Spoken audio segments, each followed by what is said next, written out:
Today we're talking about how to exercise after a hysterectomy.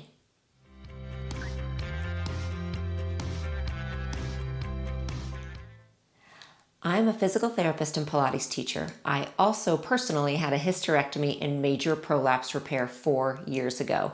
And since then, one of the most common questions I get from clients and followers and subscribers is how to exercise after a hysterectomy.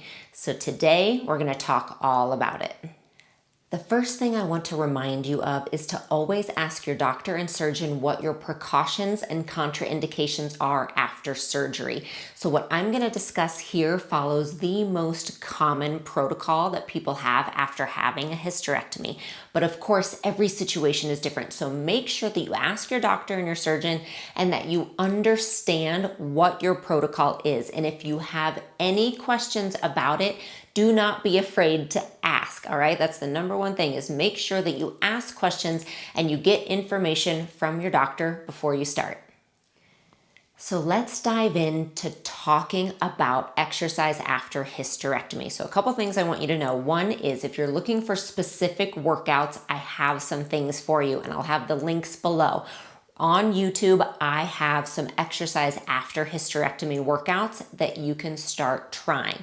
I also have a 10-week program that you can do after having a hysterectomy or prolapse repair. And those 10 weeks are full of videos and workouts that you can do that are really intentional and purposeful through the first 10 weeks after surgery to get you ready to continue on with movement. So I'll have the links for those below.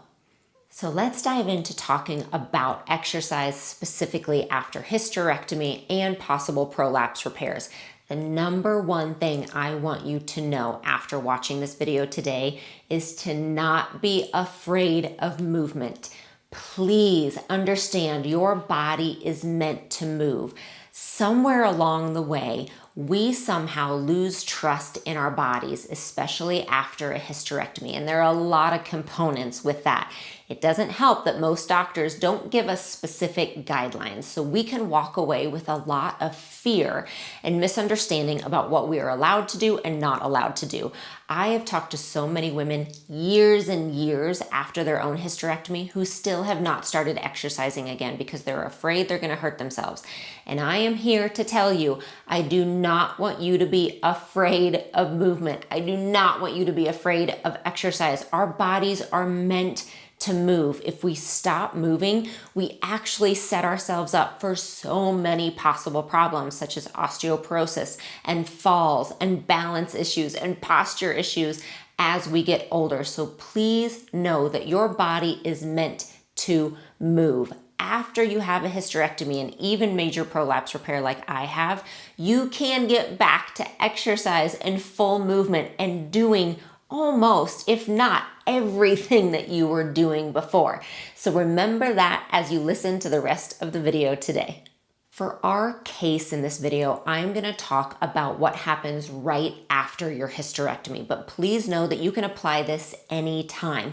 So if you haven't been moving at all and it's been a year since your surgery, you can just start fresh right then, okay? Don't ever think it's too late. So anyone can apply these principles, but I am kind of talking specifically after surgery. Also keep in mind, like I said, I had a hysterectomy and I also had a repair for a bladder prolapse, a uterine prolapse, and a rectal prolapse. And you can find all of those stories. I tell them very specifically and what I did after those surgeries. So what I'll talk about today actually applies for those things as well. So in general, the protocol we are following is not lifting more than 10 pounds for 10 weeks after surgery. That is a very common, that's the most common actually protocol that a surgeon will put you on after these surgeries. So that's what I'm going to talk about today. So with that in mind, the very first week, so week 1 after surgery, you can actually start moving. And this is what I lay out in my 10-week post-hysterectomy workout plan as well. The first week we focus on breathing and walking and some pelvic floor exercises. So right away, you can actually start doing something. Breathing is really important because it gets your ribs moving, which are tied very closely into your pelvic floor, actually. So by working those ribs and the lungs, you can start to help yourself right away. Walking is one of the most important things that you can do. It helps with your blood flow. It helps prevent blood clots. It helps with your digestion. And if you've watched my video about what to expect after a hysterectomy, you know how common constipation is after this surgery. So walking is one of the number one things you can help with that. And I'll be honest, my first week after this major surgery, I could walk about a block. And that was it. I had somebody there with me to make sure I was okay. I could walk a block and back home, and I was winded, but I was walking. Every day I was up, moving, doing something in that way. So keep in mind that walking is one of the number one things you can do. Don't push past your limits, but don't be afraid to get up and move a little bit in that first week. Week 2, we start to get into some gentle stretching and gentle movement. So we start to get our arms moving a little bit.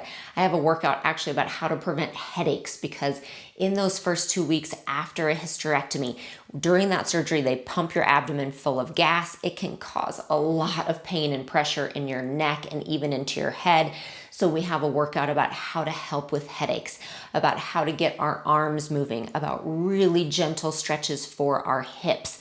So into that second week, again, remember, don't be afraid of movement. You can start to move. You just want it to be purposeful. And that's really the guide and kind of that guiding light of what we talk about in this plan and exercising after hysterectomy is, again, if you think about that protocol of don't lift anything more than 10 pounds for 10 weeks, but then after 10 weeks, lift whatever you want, it doesn't make sense to do nothing for 10 weeks because you won't be ready when you're allowed to do whatever you want. You won't be ready and you won't feel safe, and so you'll have that fear.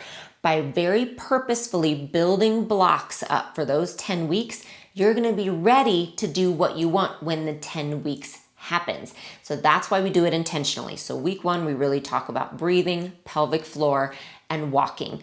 Week 2, we start to get into some gentle stretching. Then in week 3 and 4 after surgery, we really start to think about more general, bigger body movements, and we can start to add some strengthening. So that's where I add TheraBands, okay? I start to add some resistance bands in at week 3 and week 4, really specifically for the upper body. Again, it will help start with that circulation to build some strength again in the upper body. We think about kind of a little more bigger body movement. So I have some Pilates exercises that are safe for after surgery and those kind of things. So starting to bring it all together, and even into week 5, where you can start to add some standing work. So I tell people, start to think about balance at this point, right? So we start to do some standing work where we might hold on to a chair and do some really light squats, some lunges. We might do some single leg work. So you can start to add those things in at that time. And it's a really important thing to do because, again, if you think about life, every time you get on and off the toilet, you're doing a squat. Every time you get in and out of the car, you're squatting and rotating. When you go to lift something off the ground, you're doing a lunge. When you get on and off the floor, you're doing a lunge and a squat. Our life requires us to be able to do these movements, right? So we have to slowly start to add them back in a really smart way. Another thing that's important about the program I offer, but also any movement you're doing, is yes, you want to keep in mind ways to prevent a prolapse. And a big part of that is mobilizing your spine, moving the right way, and again, being really intentional about it, all right? And that's what this kind of step-by-step thing does. So we're around week 5 or 6 at this point, and that's when I start adding some light dumbbells. So keep in mind, you're not going more than 10 pounds. But again, you don't want to just jump to 10 or 20 pounds at 10 weeks if you're not ready for it. For me personally, I was doing some light squats, lunges, some deadlifts, and a few arm movements with 3 or 5 pound weights. And I was doing that at about week 5 and week 6 after surgery. Again, that was my specific case, but that's what I will have most of the people I work with do as well, because we're preparing our bodies. And we're still at home at this point, most likely. You're not probably having a ton of energy. You don't feel like yourself yet. So do this in a safe environment. Do it somewhere that you can feel like you can go maybe a little bit slower, that you can take breaks as you need to. Maybe you do some in the morning and some at night, but you can definitely start adding some of those resistance exercises with bands and with weights under 10 pounds. Start with 3 to 5 and do that around week 5 or 6 after surgery. Then working to around week 8, one of our goals is to increase cardio. So I recommend not doing more than walking until at least around week 8. For some people, you'll be able to get into more at that time. For some, you might not. It depends on the surgery. It depends on your situation. Personally, it took me a year before I felt ready to try to run. Running was never comfortable for me. It's still not great with my pelvic floor issues, with my major prolapse repair. Running was not something I wanted to add, even though the doctor said I could. So I kept that in mind and I didn't run for a long time. I got on my indoor cycling bike and probably felt comfortable with that around week 12 or so. So you really have to, again, know what your situation is. But if you are someone who loves to do indoor cycling, if you like to walk on the treadmill, this is the point around week 8 that you might just get on the bike and just go for a really easy ride, right, on an indoor cycling bike. Maybe you increase the treadmill to a little bit of an incline or a higher walk. You can do that around this time. I wouldn't go back to, again, anything really intense yet. I would wait to week 12 for that, okay? The other thing that I like to add around week 8 is some gentle core work. Now, again, this is gonna depend if you had an abdominal incision or if you had a vaginal hysterectomy. It depends on that a lot and where you are. I am not adding crunches at this point, okay? So again, personally, just so you know, I'm a Pilates teacher. It's what I do for a living. I wasn't back to doing my major Pilates abdominal moves till 6 months after surgery, probably. But I could do a lot of gentle core work. I was doing things on all fours. I was working my way into a plank a little bit. I was doing some lower abdominal work, and I have all of that in the 10-week program. But that is where I would add that. Again, don't be surprised if you're not ready for crunches yet. I wouldn't add that quite yet, but definitely getting into the core is a good idea with gentle core work around week 8. And then finally, taking you week 8 to 10 after surgery, we start to put it all together. So we're gonna up the dumbbells a little bit. If you've been doing 3s, I'm definitely recommending you go to 5s. If you've been doing 5s, go to 8s. If you were at 8s, maybe go to 10s for these last 2 weeks. Again, thinking in mind, okay, I wanna really step-by-step take myself to the point that I'm ready to lift those 10 pounds at 10 weeks. Personally, I had a 2-year-old son that I was waiting desperately to hold and lift again. And he was maybe 20 pounds at that point, and I knew it made no sense to lift nothing for 10 weeks and then suddenly lift him. I had to prepare myself step by step. So that's what I was thinking of the whole time. So those last 2 weeks before restrictions are lifted, we start to increase the dumbbells, increase the resistance a little bit. We will increase the standing work a little bit. Again, just thinking of life, more walking up and down stairs. So a little more squats, a little more lunges, more arm work in standing. And then we'll do more dynamic Pilates and more dynamic moves, meaning putting together arms, legs, abs, all of it. So if you are out there doing your own exercise routine and wondering how to start to put it all together, I think of it as this: those first 10 weeks, make it a very safe environment. So personally, for the most part, I tell people don't get back to your group classes in those 10 weeks, okay? Everything you're practicing, you want to still practice at home. You want to make sure that it's something that makes sense to you. So don't get back to the really big group classes yet until you feel a little bit safer. Things like yoga, great, get back to it when you feel ready, but you might want to avoid the big back bends and anything that would stretch your stomach. That might not feel great yet.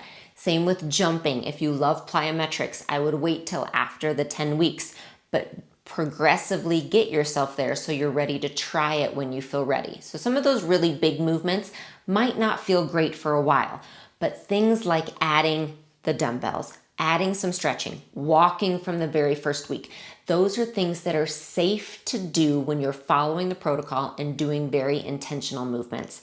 And again, I want to reiterate, all of this is meant for you to feel safe moving and not have fear. We need to move in life. We need to lift some weights to help prevent osteoporosis. Grocery bags alone weigh up to 10 pounds or more. So if we're asking ourselves to carry grocery bags and move furniture during the day and garden all day or hike around our property, we need to be ready to do that. Our bodies need to feel safe and strong in those positions.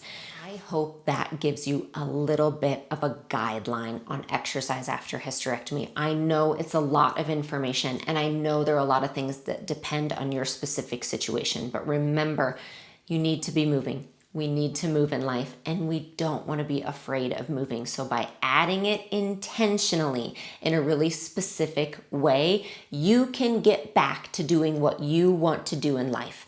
4 years after my own hysterectomy, and I now feel like I don't miss out on anything. I'm able to do the things I want to do.